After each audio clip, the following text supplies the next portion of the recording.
여러분 안녕하십니까? C채널 매거진 굿데이 첫 소식입니다. 올해는 6.25 전쟁 70주년이면서 한국교회 믿음의 선배이자 스승인 손양원 목사의 순교 70주년이기도 합니다.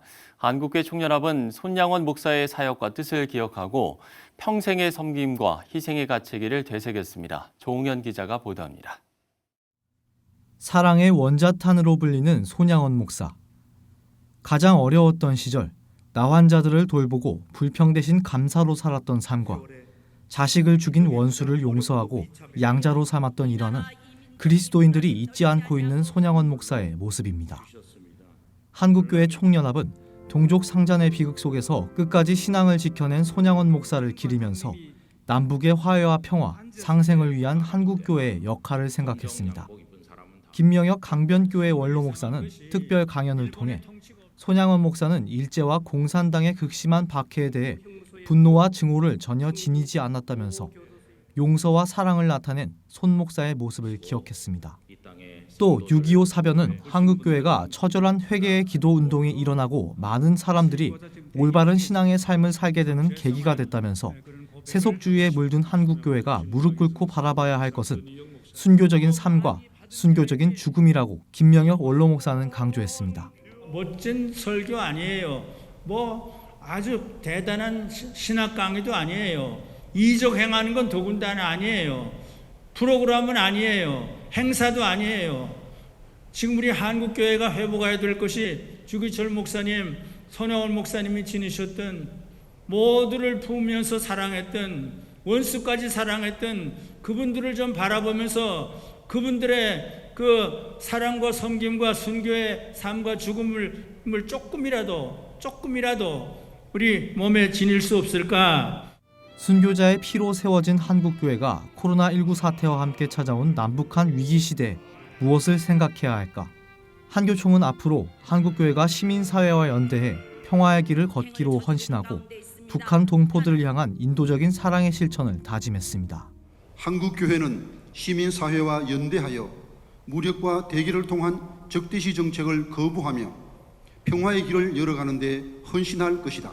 한국교회는 그리스도의 가르침을 따라 북한 동포들에게 인도적인 주의 사랑의 실천을 위해 노력할 것이다. 한국교회는 다음 세대를 통일 세대로 키워서 한반도의 평화를 정착하고 동북아와 세계 평화를 선도하는 민족의 과제를 수행하는 데 힘쓸 것이다. 순교는 패배가 아닌 예수 그리스도의 이름으로 얻어낸 승리.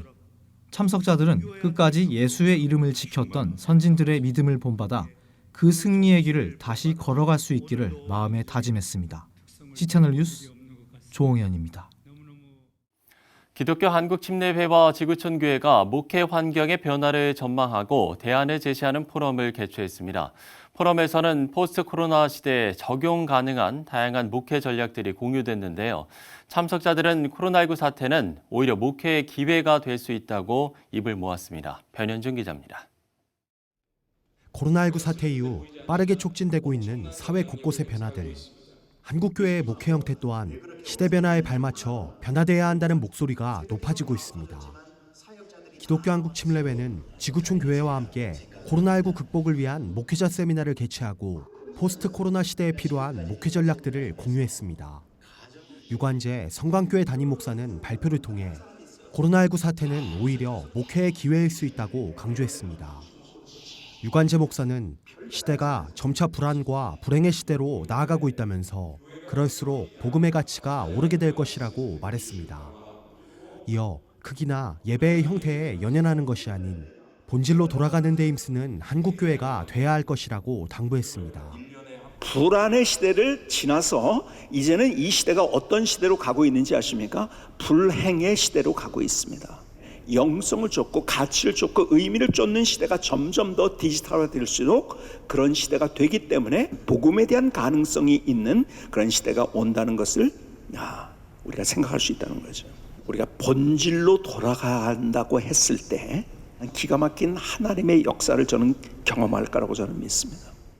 최성은 지구촌교회 담임 목사는 한국교회가 방치해온 가상공간을 복음이 전해지는 통로로 강화시켜야 한다면서 사탄에게 양보한 가상공간을 탈환해야 할 것이라고 강조했습니다.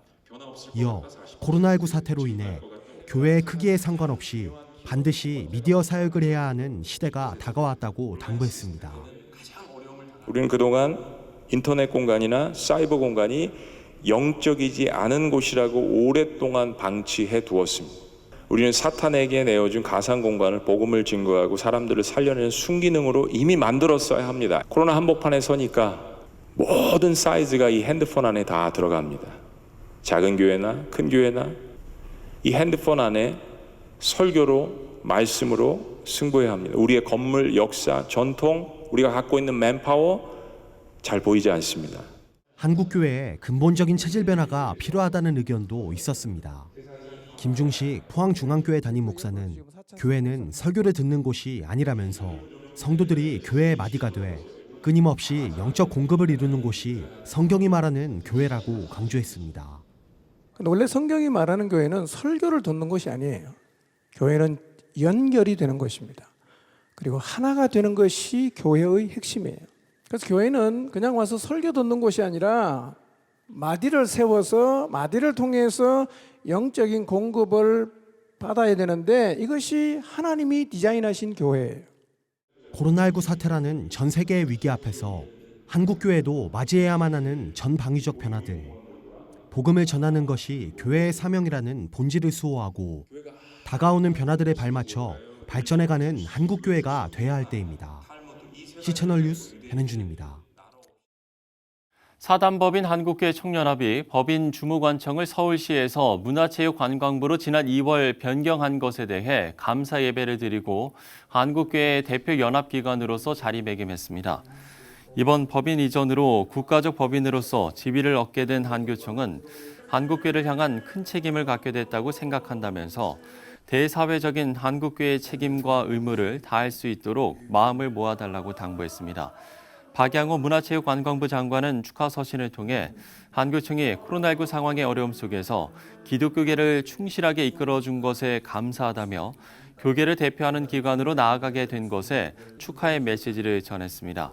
2017년 12월 5일 교계의 대표적 연합단체로 출범한 한국교회 총연합은 지난 2월 27일 출범 2년여 만에 문화체육관광부 소관 법인으로 위상이 높아지면서 명실상부 대한민국을 대표하는 종교단체로 확고하게 자리매김했습니다.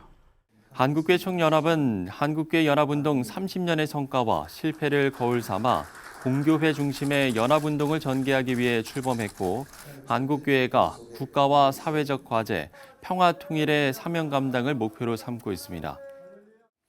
74년의 역사를 지닌 교단지 한국기독공보가 4만 쪽에 달하는 옛 신문을 텍스트로 복원한 디지털 아카이브를 공개할 거라고 밝혔습니다.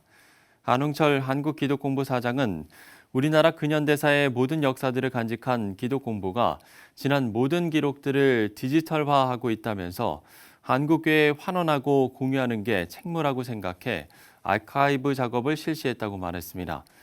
안홍철 사장은 이어 믿음의 선진들이 어떤 생각을 했는지 모두 들여다볼 수 있는 아카이브가 될 거라면서 시스템 작업을 마친 뒤 올해 말 아카이브를 공개할 예정이라고 밝혔습니다. 한국기독공보는 오는 30일 한국장로교 역사학회와 아카이브 학술 세미나를 개최한다면서 디지털 아카이브 작업의 가치와 한국교회를 위한 역할에 대해 모색하는 시간이 될 거라고 강조했습니다.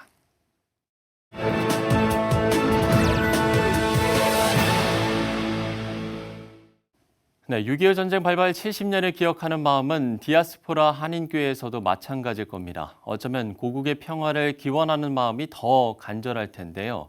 미국 내 한인교회들이 일제히 지난 주일을 6.25 전쟁 70주년을 기억하는 예배로 함께했습니다. 관련 내용을 미국 장로교 한인교회 전국총회 최병호 총회장 연결해서 들어보도록 하겠습니다. 자, 총회장님, 지난 주일을 6.25 전쟁 기념주일로 지키셨다고요? 네, 미국 장로교단 소속된 350여여 한인 교회들이 미국 시간으로 오늘 21일 6.25 전쟁 70주년 기념 예배로 드렸습니다. 또한 오늘은 미국에서 아버지 주일이기 때문에 아버지 주일과 함께 드렸습니다. 예, 예년 같으면 함께 모이는 기념 대회나 또 다양한 행사들이 마련됐을 텐데 올해는 여러모로 어려운 상황이셨을 것 같아요. 예, 우리 교단은 6월 한 달 동안 남북 화해와 통일을 위한 구국 기도회를 매일 새벽 예배 때 하기로 해서 한 달 동안 기도하고 있고요. 예년에는 6.25와 8.15 등 고국을 생각하면서 기념 주일 예배와 연합 기념 행사들을 개최해 왔는데 올해는 코로나 상황으로 온라인으로 할 수밖에 없기 때문에 모든 연합 행사들은 중단된 상태입니다. 그래서 회원 교회들이 개교회별로 6.25 기념 주일로 지켰고 온라인으로 대신했으며 우리 교단에서 발표한 6.25 전쟁 70주년 공동 기도문을 함께 하나님께 올려드렸습니다. 네, 70년이라는 건 우리가 성경적으로도 많은 의미를 떠올리게 하는데 6.25 전쟁 발발 70주년이란 의미를 성경적으로 또 목회적으로 한 번 더 짚어주시면 좋을 것 같습니다. 네, 성경의 70이라는 숫자 또 특별히 70주년은 큰 의미가 있습니다. 성경적으로 이스라엘 백성들이 남북 왕국으로 갈라져 분쟁하고 타락해서 바벨론에 멸망당했지만 하나님의 은혜로 70년 만에 통일 왕국 이스라엘을 재건하게 되었습니다. 한국 땅에도 하나님의 은혜로 남북 통일이 이루어지기를 간절히 소원합니다. 또한 신학적으로 바벨론 70년의 성전 신앙에서 마음의 신앙으로 전환되게 됩니다. 우리 기독교 역사의 큰 전환점인데요. 하나님은 예레미야 선지자를 통해 예루살렘 성전 대신에 마음의 성전을 세우라고 하셨습니다. 하나님은 강제적으로 이스라엘 백성들을 바벨론에서 70년 동안 보이는 성전 건물 대신 마음의 성전 신앙을 새롭게 세워주셨습니다. 6.25 전쟁 70주년을 맞이해서 한국교회도 그동안 교회 건물 중심의 신앙에서 사람 중심의 신앙, 마음의 신앙으로 승화되기를 바랍니다. 또 목회적으로는 70년의 바벨론 포로 생활 가운데 이스라엘의 통일 왕국을 재건하는 디아스포라 인재들을 양육하게 되었습니다. 우리도 미국 이민 생활 가운데 미주 한인 디아스포라가 남북 통일의 주역으로 쓰임받기를 강구합니다. 당시 최대 강대국이었던 바벨론에서 잘 훈련받은 이스라엘의 바벨론 디아스포라였던 에스라, 느헤미야가 통일왕국 이스라엘을 재건했습니다. 지금은 세계 최대 강국인 미국에서 잘 훈련받은 미주 한인 디아스포라가 남북 통일의 물꼬를 트는 일을 할 수 있도록 미주 한인 교회가 에스라, 느헤미야와 같은 남북 통일의 인재들을 길러내야 한다고 생각합니다. 6.25 전쟁 70주년을 맞이하여 미주 한인교회에 주어진 특별한 사명이라고 생각합니다. 네, 각자 사는 곳이 어디든 우리 민족이라면 이번 주는 6.25 전쟁을 기억하는 한 주간이 될 텐데요. 한반도의 평화를 위한 기도가 한국교회와 전 세계 한인교회를 통해서 이어지길 기도하겠습니다. 미국 장로교 한인교회 전국총회 최병호 총회장과 이야기를 나눠봤습니다.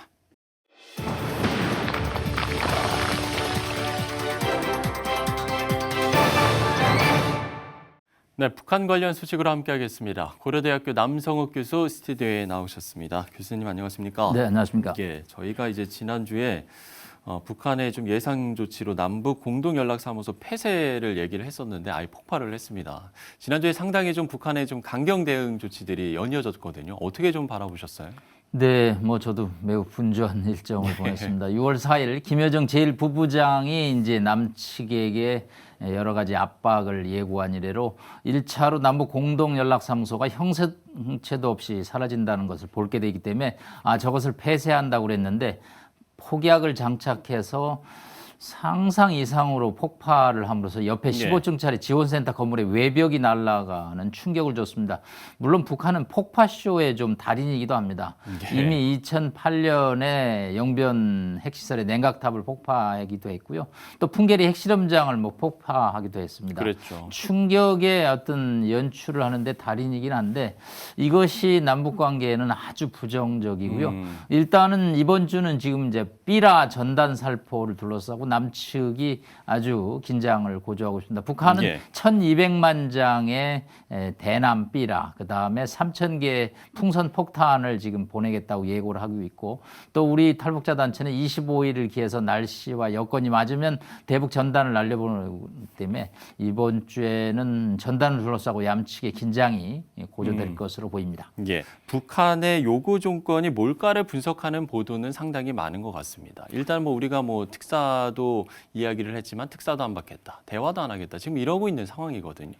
김여정 부부장이 이제 대북 전단을 들고 나왔습니다. 예. 하지만 전단이 본질적인 이유인가에 대해서는 저는 좀 다른 생각을 갖고 있습니다. 예. 일단 청와대하고 통일부가 4시간 만에 전단 금지법을 만들겠다. 또 접경 지역에 있는 지자체장들이 적극적으로 이를 막겠다 해서 북한의 요구에 화답을 했거든요. 예. 그렇지만 김여정 부부장이 예고한 대로 연락사무소를 폭파한 이유는 남측 정부에 대한 근본적인 불만이죠. 사실은 4.27 판문점 선언 그다음에 9.19 군사합의를 하면서 문재인 대통령이 판문점도 가고 평양에 갔습니다. 평양의 5.1 경기장에서 15만 군중 앞에서 연설을 했고 냉면을 잡수셨죠. 이것에 대해서 북한은 보답이 있어야 된다고 한 거죠. 남북 철도도로 연결, 개성공단, 금강산 거창한 담론을 얘기했지만 예. 자신들이 손에 쥐는 것은 없었다. 이제 근본적으로 문제를 풀어야 되는데 이 정상적인 대화 협력 갖고는 한계가 있고 예. 충격 어떤 쇼를 통해서 남측을 압박해서 결국은 대북 협력을 근본적으로 바꾸라는 그런 메시지라고 볼 수 있겠습니다. 뭐 어쨌든 좀 뭐 무력 충돌까지는 좀 안 일어났으면 하는 정말 많은 사람들의 좀 바람이 있을 것 같은데 이 부분도 저희가 좀 짚어봐야 될 것 같은 게 김정은 위원장이 안 보여요. 어떤 이유라고 좀 보십니까? 김정은 위원장 본인은 트럼프급이라고 생각하는 거겠죠. 그렇기 때문에 남측의 문재인 대통령이나 청와대는 김여정 부부장이 상대하라는 메시지겠죠. 이 이면에는 악역은 김여정 대남 관계, 어떤 본인의 어떤 통큰 지도자의 이미지는 김정은 위원장이 하고 있다. 예. 한편으로는 지금 5월 1일 날 순천 인비료 공장에 김정은 위원장이 착공식에 나타났지만 여러 가지 대외 활동이 그렇게 활발하지는 않고 있습니다. 저희가 뭐 건강 이상설에 관해서 많은 정보를 탐문하고 있지만 아직 구체적으로 손에 잡히지는 않고 있습니다만은 대외 활동을 줄이고 전면에 나서지 않은 이유 중에 하나가 김정은 위원장의 뭔가 조금 불편한 그런 것도 예상을 해볼 수 있고요. 또 그러다 보니까 몸의 불편함이 심각해졌을 때 아직은 김 위원장의 아이들이 10살 정도 수준이기 때문에 후계 임무를 맡기는 어렵죠. 예. 그래서 이제 여동생 김여정을 전면에 내세우면서 일단 2인자 역할을 하면서 또 후계자의 어떤 위상도 구축해서 북한이 6.25 사태 또 비상사태에 대응하는 그런 전략도 있다고 볼 수 있겠습니다. 예, 그렇군요. 자, 미국 상황도 저희가 짚어보지 않을 수가 없을 것 같습니다. 전 백악관 국가안보 보좌관이었죠. 볼턴 전 보좌관이 회고록을 냈는데 이게 상당히 좀 파장이 커지고 있습니다. 어떤 배경인지 일단 좀 설명을 좀 해주시면 좋을 것 같아요. 미국 정치 200년 사상 초유의 일입니다. 전 국가안보보좌관이 17개월 동안 트럼프 대통령을 모셨습니다.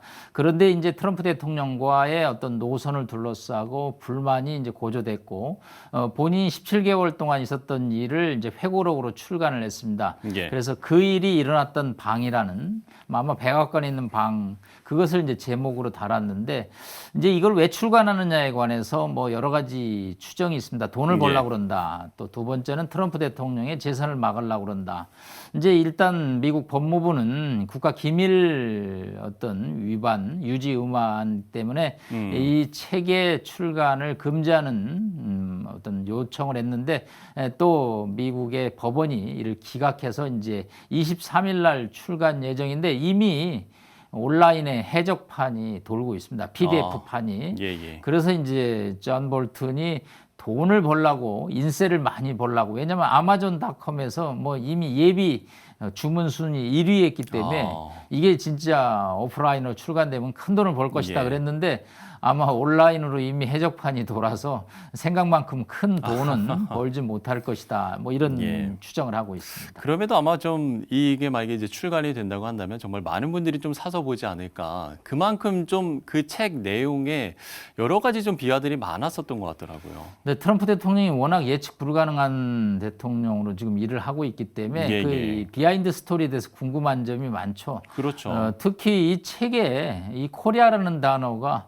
굉장히 한 700번 이상 나옵니다. 그래요? 차이나라는 단어가 한 200~300번 나오는데 반해서 그러다 보니까 이제 김정은 위원장과의 미국 정상회담에 많은 내용을 할애하고 있습니다. 전체적으로 트럼프 대통령이 즉흥적이다라는 거죠. 그때마다 본인의 재선에 도움이 되는 그런 방향으로 의사결정을 했다. 그러면서 이 존 볼튼 보좌관은 대통령으로서 가져야 될 어떤 자질이 매우 부족한 사람이고 그래서 재선에 대선은 안 된다. 자기는 바이든을 투표하겠다라고. 그래서 이제 결국은 뭐 트럼프 대통령의 낙선을 겨냥한 회고록이 아니겠냐. 그렇지만 이제 또 너무 주장이 본인 중심으로 일방적이라는 내용도 또 있습니다. 말씀을 해주신 것처럼 지금 이제 트럼프 대통령에게도 상당히 재선이 정말 중요하기 때문에 지금 이 미국 내 그 국내 문제 때문에 한반도 문제를 돌아볼 겨를이 있을까 이런 좀 시각들도 있는 것 같아요. 이 부분은 어떻게 보세요? 그렇습니다. 뭐 김여정 위원장의 여러 가지 담화로 시작되고 궁극 목적지는 워싱턴입니다. 그러나 과연 11월 3일 미국 대선 때까지 지금 트럼프 대통령이 엊그제 오클라호마 털사에서 공화당 당원 지지 대회를 해서 뭐 100만이 모일 것이다 그랬는데 뭐 관객들이 진짜 15,000명에 불과해서 흥행에 실패함으로써 이제 격노하고 있다. 그래서 본인의 재선이 지금 경합주에서조차도 바이든한테 지금 밀리고 있어서 재선은 물 건너가고 있기 때문에 아마 북한 문제에 관심을 갖기는 매우 어려울 것으로 지금 보이고 있습니다. 그렇군요. 네, 그야말로 한반도의 정세가 급박하게 돌아가고 있는데 계속된 상황들을 저희가 좀 지켜봐야 될 것 같습니다. 한 주간의 북한 관련 소식 고려대학교 남성욱 교수와 이야기를 나눠봤습니다. 오늘 말씀 고맙습니다. 고맙습니다.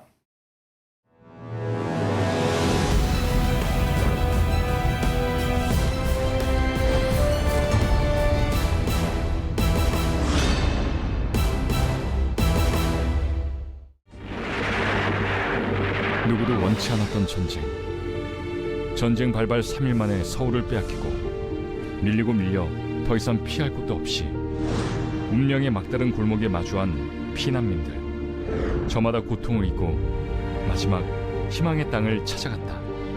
순식간에 부산은 피난민들의 도시로 변해갔다. 1950년 8월 18일 부산은 임시 수도가 됐고 많은 교회와 목회자들도 이곳으로 몰려들었다. 험한 전쟁통에 목회자와 성도들은 하나둘 모여 기도하기 시작했고 그 기도는 들불처럼 일어났다. 온 피난민들이 다 저랑 끌어와서 나라에서 기도 전쟁 없이 해달라 그러고 남북 통일되게 해달라 그러고 안정되게 해달라 그러고 기도하다 보면 기도문이 열려가지고 밤새도록 기도해도 기도가 안 끊어져요.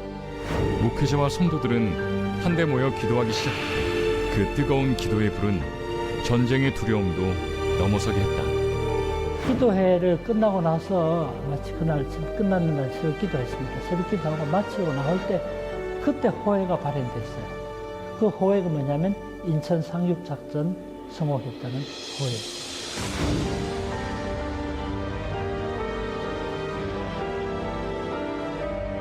수많은 피와 눈물을 남겼던 6.25 전쟁, 그리고 70년의 시간, 민족의 실현 가운데서 고난을 희망으로 바꾼 교회. 우리가 지켜야 할 교회의 참모습입니다.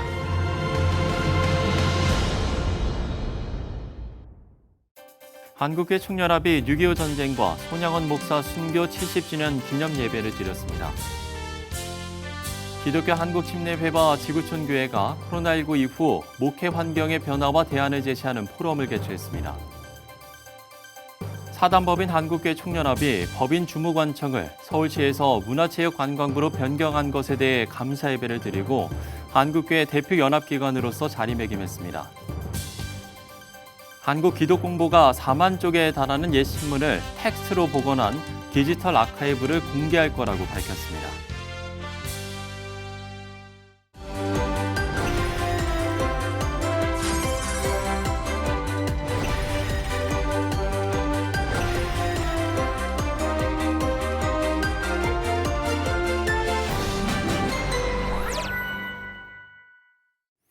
네, 7, 8월에나 나타날 폭염이 올해는 6월부터 기승을 부리는데요. 수요일 이후에는 전국에 장맛비 예보가 있습니다. 높은 기온만큼 긴장이 고조된 남북 관계에도 시원한 장맛비 같은 타개책이 모색되길 기대해 보겠습니다. C채널 매거진 굿데이 오늘 순서는 여기까지입니다. 시청해 주신 여러분 고맙습니다.